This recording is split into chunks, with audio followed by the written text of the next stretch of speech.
Hi friends, welcome back to our channel. అందరికీ సాయిరామ్. ఎలా ఉన్నారు? మీరు అందరూ బాగున్నారా ఫ్రెండ్స్? చింతపండు పులుసు ఆవపిండితో పులిహార అండి. గుళ్ళో తయారు చేసే విధంగా చేస్తున్నాను. ఫస్ట్ అయితే బియ్యం కడిగేసి శుభ్రంగా దాంట్లో వాటర్ వేసి, పసుపు వేసి, కొద్దిగా ఆయిల్ వేసి, ఉప్పు వేసి అన్నం వండేసుకోవాలండి. పక్కన పెట్టుకోవాలి. తర్వాత అయితే పోపు రెడీ చేసుకోవాలి. ఏంటంటే మినప్పప్పు, శనగపప్పు, కరివేపాకు, ఎండుమిరపకాయలు, కరివేపాకు, అల్లం ముక్కలు,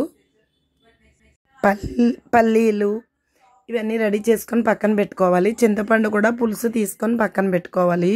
తర్వాత గిన్నె పెట్టి గిన్నెలో ఆయిల్ పోయాలి. తర్వాత పల్లీలు వేసి వేపాలి బాగా. పల్లీలు వేగిన తర్వాత ఒక గిన్నెలోకి తీసేసుకోవాలండి. తీసుకొని మళ్ళీ కొంచెం ఆయిల్ వేసుకోవాలి సరిపడా. తర్వాత అల్లం ముక్కలు వేసి బాగా ఫ్రై చేయాలి. తర్వాత అవన్నీ తాలింపు అంతా వేసి ఫ్రై చేయాలి. అల్లం ముక్కలు కూడా వేయాలి. బాగా ఫ్రై అవ్వాలి. బాగా మాడకూడదు. కొంచెం వేగిన తర్వాత ఈ చింతపండు పులుసు మాత్రం ఇందులో వేసేయాలండి. చింతపండు పులుసు వేసేసి బాగా ఫ్రై అయిపోయినాక చింతపండు పులుసు వేసి మూత పెట్టేయాలండి. అది బాగా దగ్గరికి అయిపోతుంది పులుసు. చూసారా? చింతపండు పులుసు అయితే వడకెట్టుకోవాలి. అందులో ఏమన్నా తుక్కుంటే బయటకు వచ్చేస్తుంది. నీట్గా ఉంటుంది. పులుసు వేసి ఇలా వడకెట్టుకోవాలి. తుక్కు ఏదన్నా ఉంటే బయటకు వచ్చేస్తుంది. తర్వాత గరిటతో బాగా కలపాలి. కలిపిన తర్వాత పసుపు, ఉప్పు వేయాలండి. వేసి పల్లీలు అయితే వేయకూడదు, పక్కన పెట్టుకోవాలి. పసుపు, ఉప్పు వేసి బాగా కలిపి బాగా దగ్గరికి అయిపోయే వరకు స్టవ్ మీద సిమ్ కాకుండా పెద్ద మంట కాకుండా పెట్టుకొని ఉడికించుకోవాలి. బాగా దగ్గరికి అయిపోయాక దింపేసుకోవాలి. చూసారా ఫ్రెండ్స్? మూత పెట్టేసి దగ్గరికి అయిపోతుంది ఆటోమేటిక్. తర్వాత రైస్ ఉడకపెట్టుకున్నాం కదా, వండాం కదా, ఆ రైస్ అయితే ఒక గిన్నె తీసుకొని ఒక గిన్నెలో కానీ వేరే దానిలో ఇలా వేసుకోవాలన్నమాట. వేసుకొని అందులో కొంచెం కరివేపాకు వేయాలి. వేసి సగం రైస్ అయితే ఇలా వేసుకోవాలి ఒక దాంట్లో వేరే గిన్నెలోని. వేసుకున్నాక దీనిలో కొంచెం ఆయిల్ పోయాలి. తర్వాత అల్లము ప్లస్ ఆవాలు దంచుకొని వేసుకొని కొంచెం ఆయిల్ పోయాలి. తర్వాత పైన ఇంకా రైస్ ఉంది కదా, అది కూడా వేసేయాలి. మొత్తం అంతా గిన్నెలో వేసేసుకోవాలి. వేసుకొని బాగా కలపాలి. ఆవపిండి బాగా కలిపే వరకు కలపాలన్నమాట. అంతా కలవాలి. ఓకేనా ఫ్రెండ్స్? ఇలా చేస్తారు పులిహార అంటే అయితే చెయ్యండి.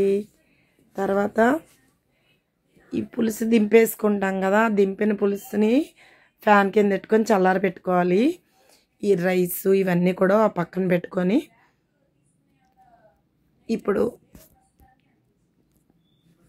ఈ మధ్య అయితే నాకు అస్సలు ఒంట్లో బాగాలేదండి. బాగా ఫీవర్ వచ్చి బెంగళూరు వెళ్ళాము, ఫంక్షన్ ఉందని. బాగా ఫీవర్ వచ్చి చాలా కష్టమైపోయిందండి. నాకు తగ్గనే లేదు ఇప్పటికి కూడా. చూసారా ఫ్రెండ్స్? ఎలా బాగా దగ్గరికి అయిపోయింది కదా పులుసు. అప్పుడు తీసుకొని 2 గిన్నెల్లో కొంచెం కొంచెం వేసుకొని ఈ పులుసు కొంచెం కొంచెం వేసుకుంటూ కలుపుకోవాలండి. ఈ రైస్లో వేసి కలపాలి బాగా. దానికి తగినంత పులుసు వేసుకోవాలి. 1 కేజీకి 1/2 కేజీ చింతపండు అయితే పడుతుందండి. బాగా కలపాలి. కలిపిన తర్వాత కొంచెం ఆయిల్ కూడా వేసుకొని కలపాలి. అలా మధ్యలో కాగిన ఆయిల్ కాకుండా మామూలు ఆయిల్ వేసుకొని కలుపుకుంటే చాలా బాగుంటుంది. బాగా కలుపుకోవాలి. అలాగా 2 గిన్నెల్లో వేసి నేను చింతపండు పులుసు మరి దేవుడికి పెట్టకుండా చూడకూడదు కాబట్టి నేను ఫస్ట్ ఇదంతా కలిపేసినాక కొంచెం దేవుడికి పక్కకు తీసేసి అప్పుడు దేవుడికి పెట్టేసి అప్పుడు చూసుకొని ఇంకా పులుసు కావాలా అనేసి వేసాను అనమాట. చూసారా ఫ్రెండ్స్, చింతపండు పులిహార ఆవపిండి వేసుకుంటే చాలా బాగుంటుందండి. కాకుండా కొంతమందికి పడదు ఆవపిండి, వేసుకోకపోవడమే మంచిది నన్ను అడిగితే. ఆవపిండి వేస్తే ఏమవుద్దంటే వేడి ఎక్కువగా ఉంటుంది. వేడి ఉండడం వల్ల వేడి చేస్తుంది ఆవపిండి వేసిన పులిహోర తింటే. అందుకని చాలామంది కొంతమంది వేసుకుంటారు, కొంతమంది వేసుకోరు. అలాగే చూసారా ఫ్రెండ్స్, పులిహోర అయితే రెడీ అయిపోయిందండి. బ్రహ్మాండమైన పులిహోర. సేమ్ ఇంకా గుళ్ళో మనకు పులిహోర పెడతారు కదండి, అదే టేస్ట్ వస్తుంది అనమాట ఇలా చేసుకుంటే. కొంచెం మర్చిపోయానండి, పులుసు ఉడికేటప్పుడు కొంచెం బెల్లం ముక్క కూడా వేసుకోవాలండి. లైట్గా స్వీట్గా తగులుతుంటే చాలా బాగుంటుంది అనమాట. గుళ్ళో కూడా అలాగే వేస్తారండి పులిహోర చేసేటప్పుడు. ఇంకా పులిహోర పౌడర్ కూడా కలుపుతారు గుళ్ళోని, కానీ నేనైతే అదేం కలపను. జస్ట్ ఇంట్లో చేసినవే ఇలా చేస్తానన్నమాట. ఇలా చేసుకుంటేనే బాగుంటుంది చింతపండుతోటి అయితే. నేనైతే ఇలాగే చేస్తాను. మీరు ఎలా చేస్తారో కామెంట్ చేయండి మరి. చూసారా ఫ్రెండ్స్, గారెలు కూడా వేసానండి అమ్మవారికి. ఇది దసరా రోజు చేశాను. నాకు పెట్టడానికి వీలవ్వక నేను లేట్గా పెడుతున్నాను ఫ్రెండ్స్ వీడియో. సారీ, ఏమనుకోవద్దు. నాకు గొంతుకు బాగోక వాయిస్ ఎవరు ఇవ్వలేక నేను పెట్టలేకపోయాను. ఇప్పుడు కొంచెం పర్వాలేదు కాబట్టి వాయిస్ ఎవరు ఇచ్చి పెడుతున్నాను అనమాట. లాస్ట్లో అయితే పల్లీలు వేసుకొని కలుపుకోవాలండి. లాస్ట్లో కలుపుకోవాలి. తింటుంటే పన్ను కింద పడుతుంటే బాగుంటుంది కమ్మగా.